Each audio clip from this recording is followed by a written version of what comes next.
Welcome, everybody. Welcome, everybody. We're going to get started. This is the Small Business Workshop. We meet here weekly, and there's a few people piping in, so I'm just going to hang on for a second. Hopefully everyone can hear me. I'm going to increase my volume a little bit. A few housekeeping items for those of you who are new to the call. Today's session will be recorded, and it will be emailed out. You'll get a link to it. You as attendees are on mute. If you have any questions, you need to email me in advance. I really want to keep this under 30 minutes because it just makes it easier for everyone to get all of the materials together. So just shoot me an email and we will address it on the next call. So for those of you that are new, my name is Maria Bearcat. I'm a digital social media strategist and consultant, and my focus is what you see at the bottom of the screen. It is the journey that your buyers take. It's a 5-step process, and I view it very seriously because it's not just about marketing it, it's about everything that you experience, and that's what we're going to talk about today. These are some of the downloads and materials that we've been using. Some of these are going to come back into play next week. We will talk about that, but today we're going to review that journey process. We're going to look at that journey before the internet and then after the internet. And then I'm going to talk about 10 ways that we fail at customer experiences, because experiences and messages are the same thing, right? And then we're going to discuss the 90-day plan. That's what we're going to talk about next week. So for those of you that weren't on it, it's important. So let's start with this. This is the buyer's journey. It's 5 steps from awareness all the way to advocacy. And it's critically important to our businesses in the digital age. It is not the way that it was prior to the internet. And today's is very important because at the very end of this journey that we all go through and that our customers go through, they add everything up, and that turns into awareness to other people. So it's sort of turning it around and getting rid of that marketing money that you're spending. So if you make customers happy throughout their whole process, they're going to turn around, they're going to sell you, and they're going to do it for free. And that's really, really critically important that you remember that.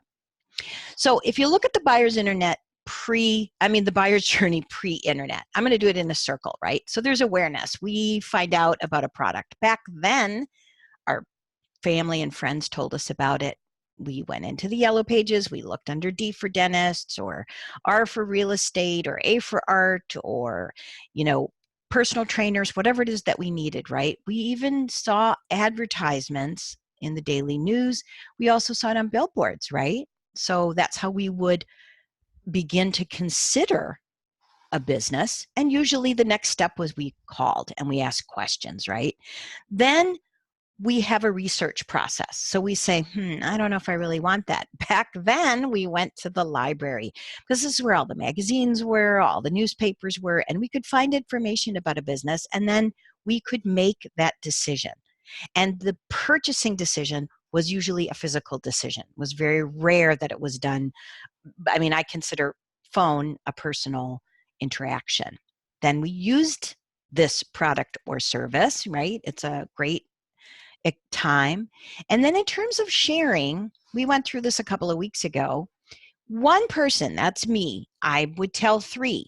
They would tell 3, and those 3 would tell 3, and so on and so on. It was an addition process, right? So these might be my sisters, my mom, my aunt, my friends, my coworkers, and then they may tell their family and friends. So it was a process that worked very well for a very, very long time, but we don't have that process anymore. Now we become aware through people, through what they tell us, through what they show us, and we also learn through this machine in our hands and on our desks. And we get emails, we read news clips, we go to Pinterest, Facebook. We're like, oh, cool, I could really use that, or this is where I would go to find that. And we start this consideration process. So the consideration process is not very long. We go to Google to validate that this is something real. But you will notice that the research process now, after the internet, is much longer. It's a long process that we go through. We go to reviews. We go to your website. We look on our phone. We're in Google constantly. We're clicking and looking and saving and accessing information. So the computer is now the library. The reviews are now people that we know and people that we don't know. And studies have shown that we trust these reviews sometimes more than we trust people that we know. So this research process is very long. And this is what has changed the most, is how we decide to do business with you. So number one is we have to be aware of you. But let's say we already are aware of you. You're right up the street from me. This whole process is much longer because the purchasing moment, the moment we make our decision to buy, is usually online nowadays, more times than not. But let's say we even go in to purchase, we can still change our mind very quickly. Because once we purchase, we now experience and use it the very moment that it happens. That unboxing experience that iPhone made so popular is something that's very important. And we begin to think about how much we like this experience, right? So this is a little bit different than it was before. Before we used it, if we had a question, we would call, we spoke to our few friends and we put it aside. Now we're thinking, we're actively thinking, do I like what I have? And how many stars is it? So whether we go in and make a review or we don't, we're thinking in terms of stars. Because this advocacy experience is monumental in the digital age. And you'll notice that it goes off the chart because you can have customers talking about you long beyond the time that they would. But it turns around and it turns into that awareness process because I go to Facebook, I go to Twitter, I go to Pinterest, I go to Instagram. And I'm not telling 3 people, I'm telling 12 people, and they're telling 12, and they have 100 people. And there's so many more people involved in this process. So you have to know how consumers feel at every single stage and what your messaging is at every single stage. So that's what we're going to do today. We're going to go through the 10 ways that we fail. I'm not going to tell you what you have to do. I'm going to tell you where you're failing, because most of you on this call have already been around for a while. So you're probably doing things in a certain way, and we're forgetting how that happens. So number one, smiling. And smiling is something that you do in person, and I meet you and I smile. It's also something that we do online. When I'm talking on the phone, if I don't have a smile, I can sound grumpy, right? It says bad attitude. It says, I can't be bothered to put up with you. It's also on your website, how you're wording things, what the message is, right? A warm, welcoming smile. Look at the difference. And these are fake smiles. How do you feel when somebody smiles at you? How do you feel when you log onto a website and it's happy and it's welcoming and it's embracing you no matter what? You need to think about that because that's our initial impression of what's happening here. The second big fail is we don't greet people, right? My pet peeve is the grocery store and 2 people talking to each other and they're not acknowledging me there, right? But greetings is something really critical even in the digital world because we feel ignored. That sense that your head is turned. So how would you like it if I did my whole presentation like this?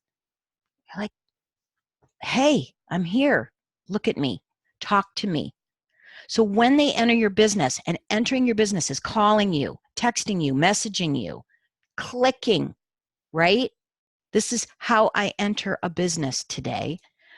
I want to be acknowledged. And it doesn't matter that I go there every day. It absolutely doesn't matter. Do you think the people at Starbucks who have customers that come every single day, how many days, 5 days a week? Do you think that I can say, oh no, that's just, Jane, she was here yesterday? No, we want to be acknowledged. We want to be greeted. We want to know that you're there to assist us and that you're going to appreciate what we're doing. We expect today the best experience each and every time. And we expect it when we click, and we expect it when we call, and we expect it when we actually are greeted by someone. Lack of acknowledgement is similar, but I want you to remember this. Customers are walking into your world. You know it, right? It's new. It's new to me. Even though I've been going to a dentist since I was a kid, if I go to a new dentist, it's different. The desks are different. It's disorienting. Their website looks like this, yours looks like that. You have to acknowledge that this person is here, but you're also giving them an acknowledgement of value, because that's what buyers today are thinking about. It's not so much how much things cost. We consider cost because we want to know what the value of it is.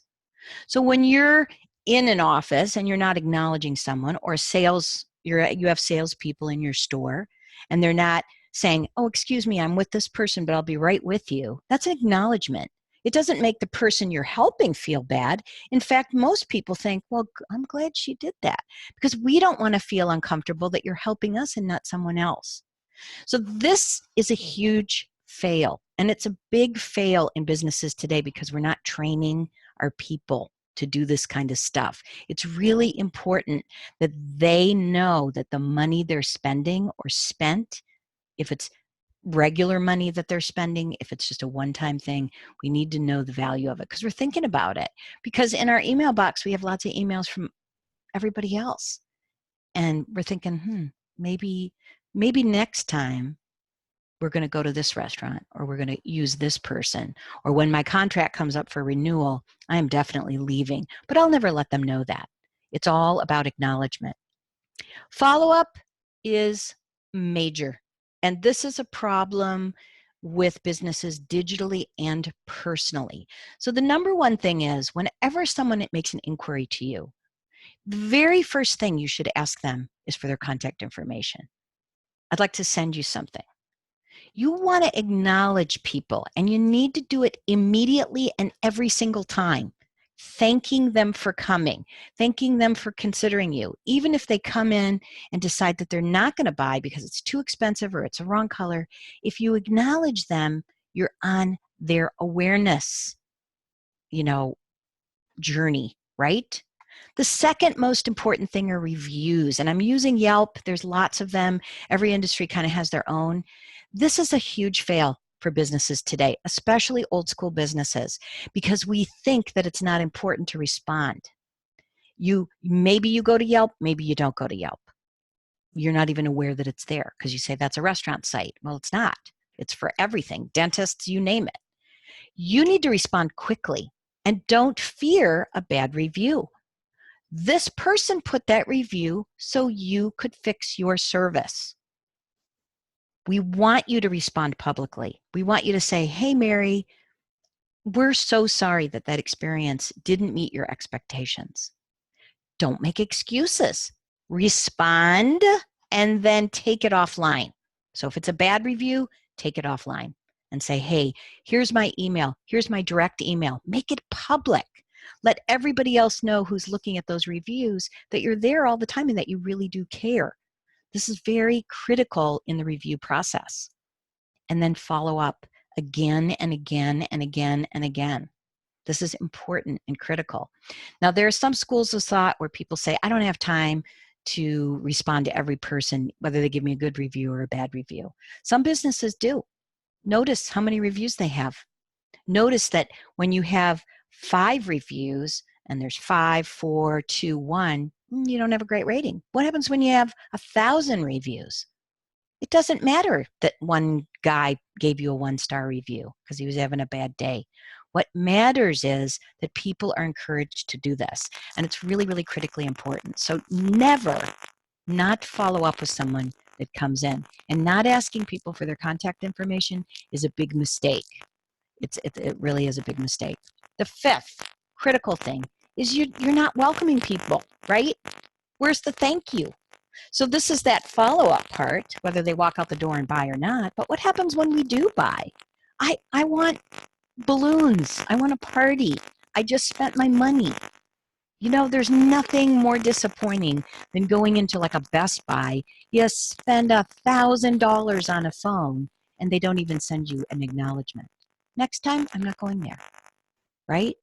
I'd rather go somewhere else where I can save $1. People always say to me, "They only saved $10. It's the perception of what's there. And here are some critical elements of a thank you letter. You always need to have their full name and address to confirm that it's correct. This is your time.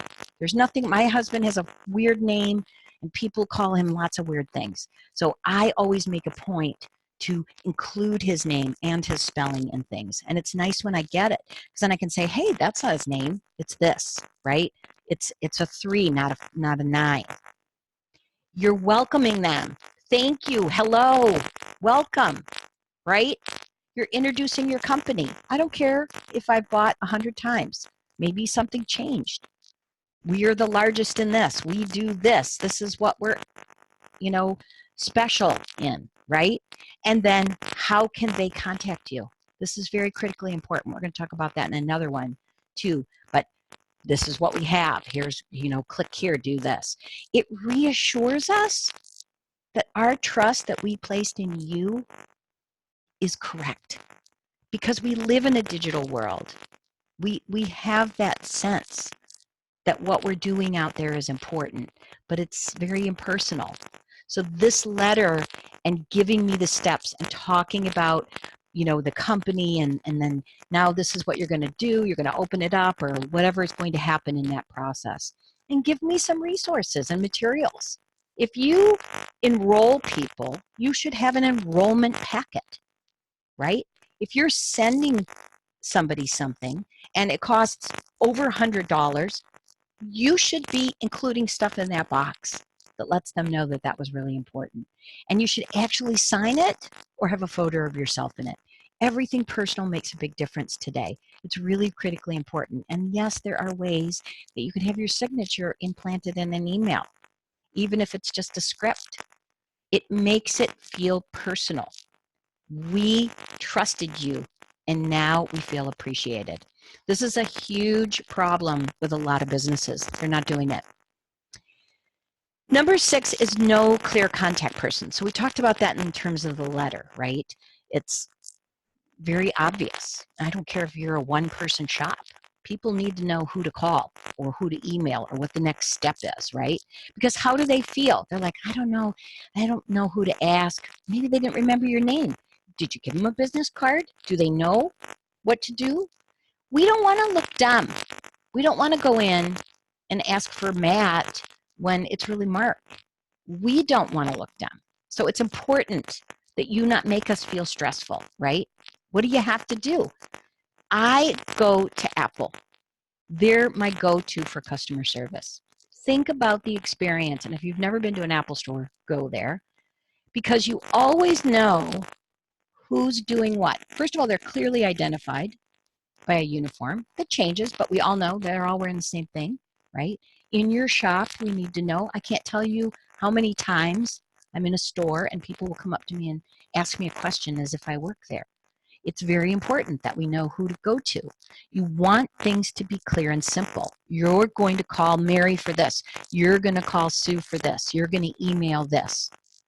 You want to be responsive. You want to allow them, your customer, to be responsive.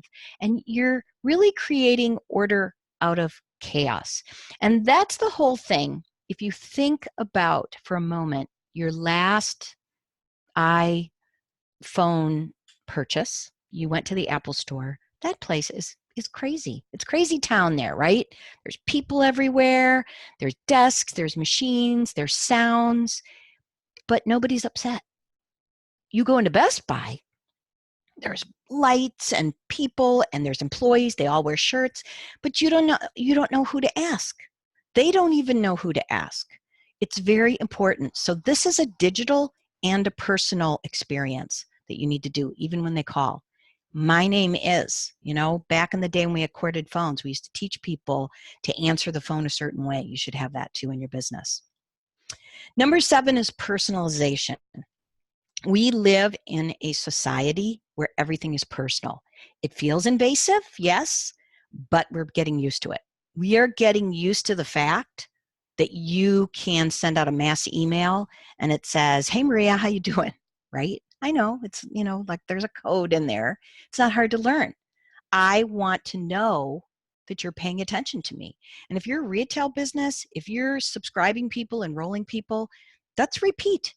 You need to know what I like, okay? Now, if you can't afford to get the fancy email systems that can identify all of that, you can still do it manually. And you can still look at your top 20% of your clients and you can make things personal for them. This is the impact. This is current, right? So 28% feel greatly improved about a company when they get something that's personal for them. Relevant content, right?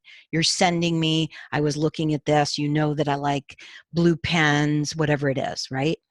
60% are somewhat improved, right? So, yeah, like it. We're still like the jury's a little bit out on it. But notice that only 12% do not feel an improved feeling towards you. So this is the more startling number in this chart because that tells you that it does matter. We want you to personalize things to us.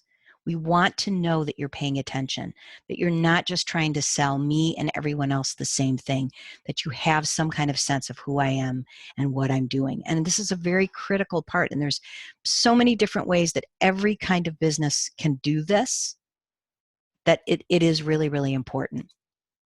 Number 8, no consistent engagement. This little guy is just adorable. But this is how we feel today, right? We are already living in a digital world, right? We have dings and bings going on and all sorts of stuff, but I want you to engage with me. I need to be treated in a certain way, and we expect this. We expect that as part of customer service, that you're going to do a newsletter, that you're going to post things, that you're going to send me things. We expect this today. We wait for it because we're there. You're the one that's not there. You're thinking, oh no, this is what I think. It's not what you think. It's what they think. They're waiting for you. Do not assume that they don't want something as well. We just sort of figure if we get on your email list that it includes something, being part of the club. It's very fun. The whole concept of gamification, and look that up. It's a really critically important word, and it's filtering on everything. Points, maybe not always discounts, but I want to be rewarded. I want to get a reward sticker. What if you just sent out a sticker to people, right? Came in the mail. Number 1 customer. Makes you feel better. Engagement is the personal touch. Number 9, we are not giving clear instructions or support. So you can see a sort of theme here. Not telling people, what to do next is along the lines of contact, right? We're confused. You know your business. You know what to do. You know how to open your stuff. You know how to put it away. You know how to use it. You know everything about it because that's your business, right? You have to take support seriously. This is really critically important, and it's not just having a tech support line if you're not in a technical business. But when we have a question and we don't get an answer, we abandon our carts. Something's missing from the process. So the first thing you have to do, if you go back a few, is you have to tell me the process. You have to give me instructions, right? If this is something I have to put together, even if I just have to put a little tab on the back and it's optional, you better have instructions in there. You also want us to be able to contact you with our issue, right? So some people have a special email, info at or tech support at. We want to be able to go in there. Have live chatting. It's very common. And Facebook live chatting is actually taking over from website. We want to know that you're there. We want to email you and we want a response. And when we call, we don't want to be put on hold. We don't want somebody to say, I'm going to call you back. Everyone needs to understand how to help your customers. It doesn't make a difference. If your product requires installation and being put together, everyone you hire should understand that. You should make them do it themselves. It's really, really important. And if you can't, have a tutorial video. You know what, Mary? I really am not very good at that, but what I'm going to do is I'm going to send you an email with our tutorial video, and I'm going to show you. I'm going to send it to you. I'm going to link it to our website. Be there. Support people. We remember this. Number 10, no invitation for community inclusion. Same pug, right? This poor guy. So first of all, nobody contacts them. Then they finally come in and do something, and you're not introducing them to your community. We have communities now. So if you're a physical business and you do actual events, you should be pairing people up. It's really critically important. You should engage them and say, hey, I know you're new, but when you come in, I'm going to introduce you to 2 or 3 people. If I know you're going to introduce me to 2 or 3 people, I'm going to show up, right? Pair me up. You have to invest in this process. Greeters at the door are a serious, serious thing. Having a buddy system. If this is a community, a gym, something like that, you want to pair them up with an existing customer, right? Just the way it was when your kids transferred school. You know what? We're going to pair you up with another kid in your class, and they're going to walk around with you all day long. Why can't you do that in your own business? You have communities online and offline.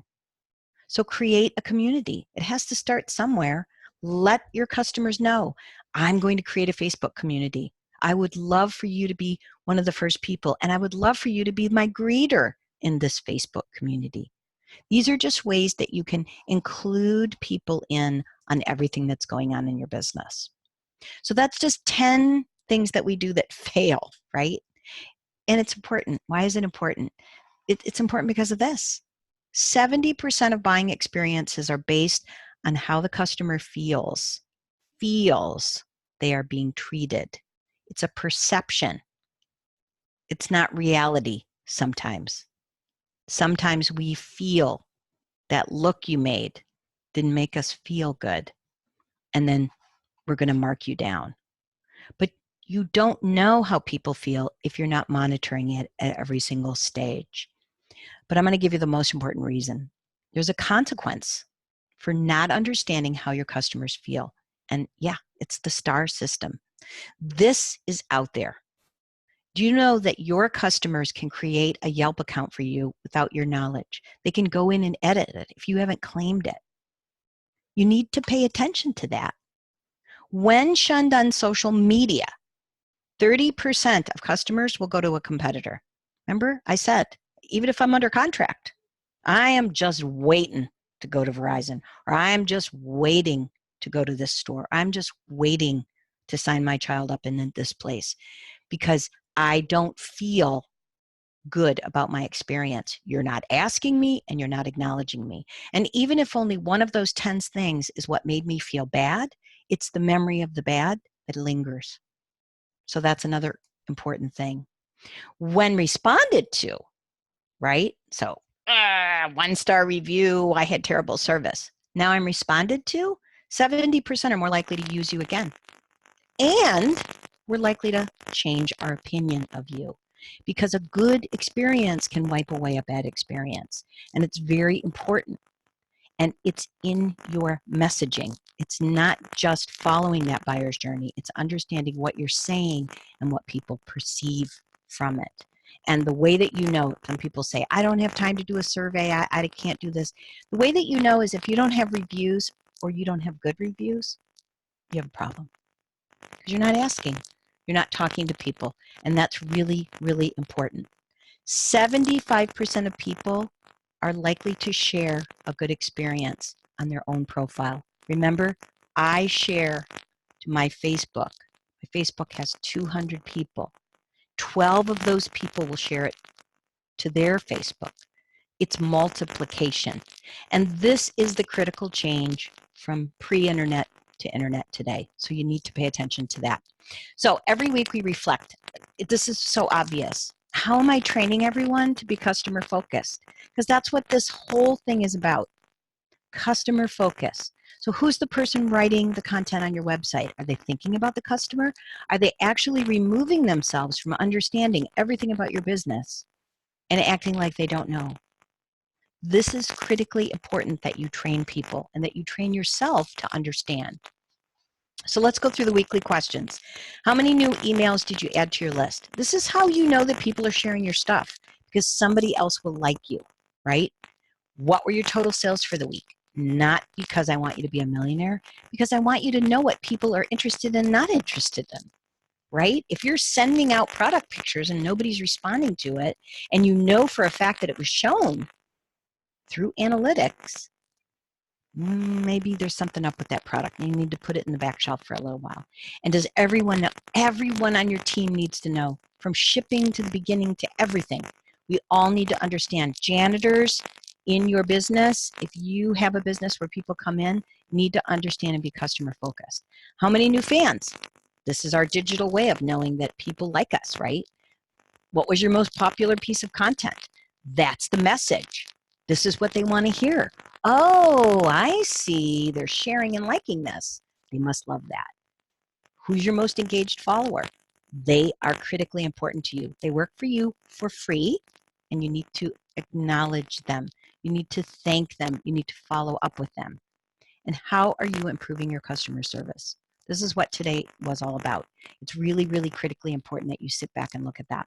Now, next week, we are going to talk about your 90-day plan of action. We started the year with goals and worksheets, and we're not going to review that. We're going to talk about a 90-day plan, a little simple sheet that's going to give you actionable things that you can do to turn things around in 90 days. And yeah, it's going to be a lot of stuff in some cases. If you haven't been consistently posting or greeting people or training your people, yeah, there's going to be a lot of stuff in there.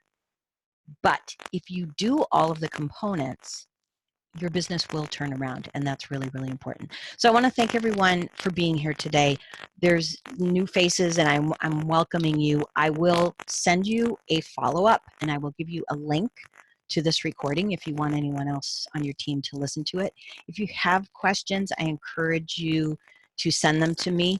One of the reasons I'm doing the 90-day plan of action is that I walked some people through that whole goal setting, and it's really not important to do that at this point. Right now, we want things that are going to turn our business around, but you can't turn it around in a day. You can't even do it in a month.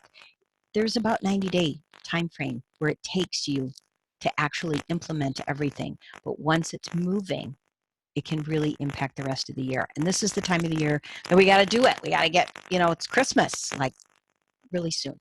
So thank you everyone for coming, and I look forward to seeing you next week. Have a great day.